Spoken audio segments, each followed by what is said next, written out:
ഇന്ന് ഉച്ചയ്ക്ക് 3 മണിക്കാണ് ഡൽഹി ഹൈക്കോടതി ഈ കേസ് എടുക്കുന്നത്.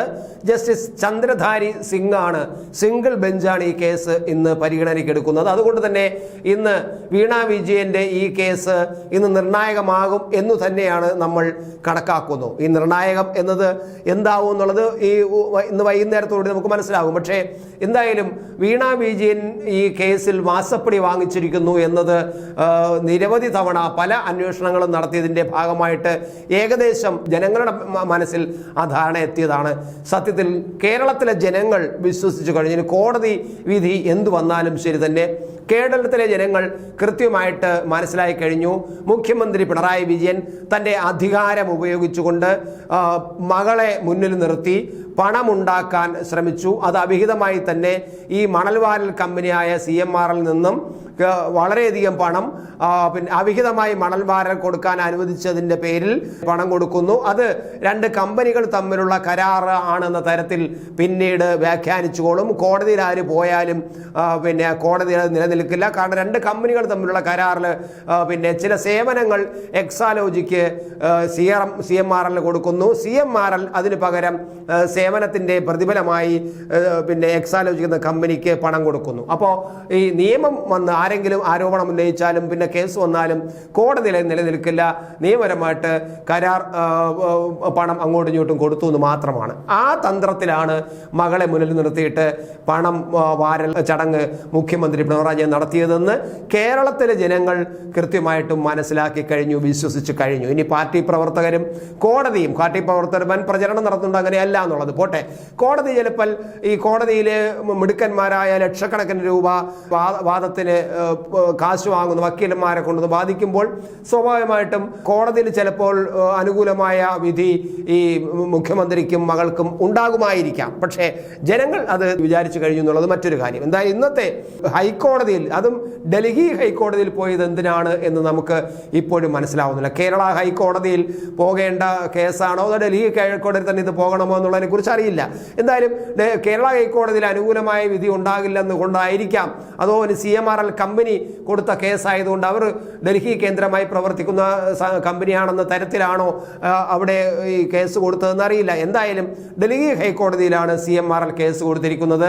ഇത് ആദായ നികുതി വകുപ്പ് കണ്ടെത്തി പിന്നെ ഒത്തുതീർപ്പാക്കിയ കേസാണ് ഈ മാസപ്പടി എന്ന് പറയുന്നത്.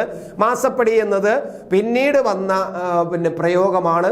ഇത് കൂടുതൽ പണം CMRL കമ്പനി ഞങ്ങളുടെ കമ്പനി എക്സാലോജിക്കിന് കൊടുത്തു എന്നത് ആദായ നികുതി വകുപ്പ് കണ്ടെത്തിയതാണ്. അങ്ങനെ ആദായ നികുതി ഇന്ററിംഗ് സെറ്റിൽമെന്റ് ബോർഡിൽ വന്ന് അത് ഒത്തുതീർപ്പാക്കുകയും കേസ് പരിഹരിച്ചതുമാണ്. ആ പരിഹരിച്ച കേസ് വീണ്ടും അന്വേഷിക്കാൻ യാതൊരു നിയമപരമായ ചട്ടങ്ങളും ഇല്ല. മാത്രമല്ല ഈ ആദായ നികുതി വകുപ്പ് രഹസ്യമായി വിചാരണ നടത്തി സെറ്റിൽമെന്റ് നടത്തിയതാണ്. ആ സെറ്റിൽമെന്റ് പിന്നെ പരസ്യമായിട്ട് മറ്റു കോടതിയിൽ കൊണ്ടുവന്നിട്ട് പരസ്യമാക്കുന്നതും ശരിയല്ല എന്ന ചില വാദങ്ങളാണ് ഈ CMRL ഇപ്പോൾ ഡൽഹി ഹൈക്കോടതിയിൽ ഉന്നയിക്കുന്നത്. മാത്രമല്ല ഇടയ്ക്ക് ഈ അന്വേഷണം വളരെ SFIOയുടെ അന്വേഷണം വരുന്നു. അതുപോലെ കമ്പനീസ് ഓഫ് രജിസ്ട്രാർ എന്ന് പറയുന്ന രജിസ്ട്രാർ ഓഫ് കമ്പനീസിന്റെ അന്വേഷണം നടക്കുന്നു.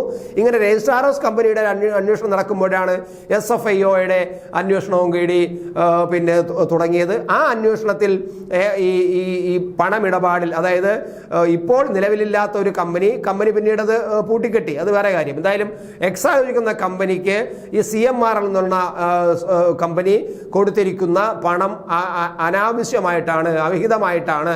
അതിന് കൃത്യമായ കണക്കുകളൊന്നുമില്ല.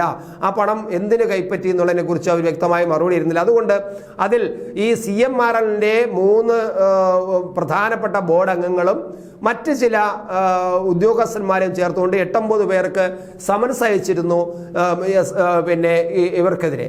ഈ സമൻസ് റദ്ദാക്കണമെന്നും സ്റ്റേ ചെയ്യണമെന്നും ആവശ്യപ്പെട്ടുകൊണ്ടാണ് ആദ്യം CMRL ഡൽഹി ഹൈക്കോടതിയിൽ പോകുന്നത്. അങ്ങനെയാണ് ആ ഹർജി വരുന്നത്. രണ്ടാമത് അവർ ഈ ഷോൺ ജോർജ് ആണ് ഈ കേസ് രണ്ടാമത് SFIയുടെ മുന്നിലെത്തിക്കുന്നത്. SFI ആ തരത്തിലാണ് SFIO അന്വേഷണം ആരംഭിച്ചതും. ഷോൺ ജോർജ് ഒരു പിന്നെ 3-ാം കക്ഷിയാണ്. ഇയാൾക്ക് ഈ കമ്പനിയുമായിട്ടോ ഇടപെടമായിട്ടോ യാതൊരു ബന്ധവുമില്ല.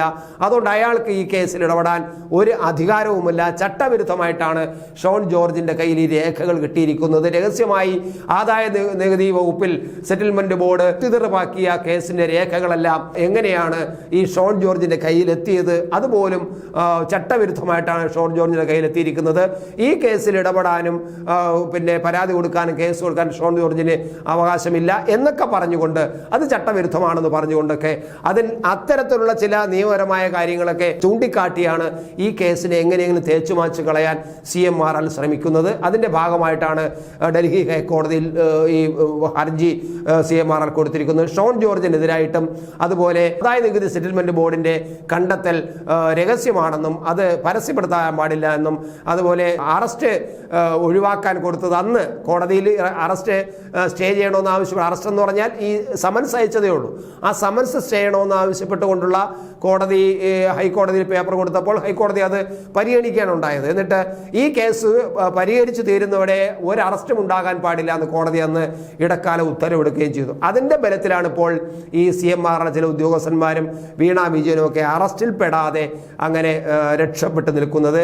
ഈ ഡൽഹി ഹൈക്കോടതിയിലെ ഇടക്കാല ഉത്തരവ് കിടക്കുന്നു. അറസ്റ്റ് പാടില്ല, ഈ കേസിന്റെ വാദം പൂർത്തിയാകുന്നവരെ ഇതുമായി ബന്ധപ്പെട്ടുള്ള ഒരു അറസ്റ്റും പാടില്ല എന്ന് കോടതി പറഞ്ഞു. അതിന്റെ അടിസ്ഥാനത്തിലാണ് എന്തായാലും ഇന്ന് വൈകുന്നേരം 3 മണിക്ക് ശേഷം ഞാൻ നേരത്തെ പറഞ്ഞ സിംഗിൾ ബെഞ്ച്, ഡൽഹിയിലെ സിംഗിൾ ബെഞ്ച് ഈ കേസ് എടുക്കുകയാണ്. കേസ് എങ്ങനെ എടുക്കും, എന്തായിരിക്കും എന്നുള്ളതിനെ കുറിച്ച് നമുക്ക് വൈകുന്നേരത്തോടു കൂടി മനസ്സിലാകും.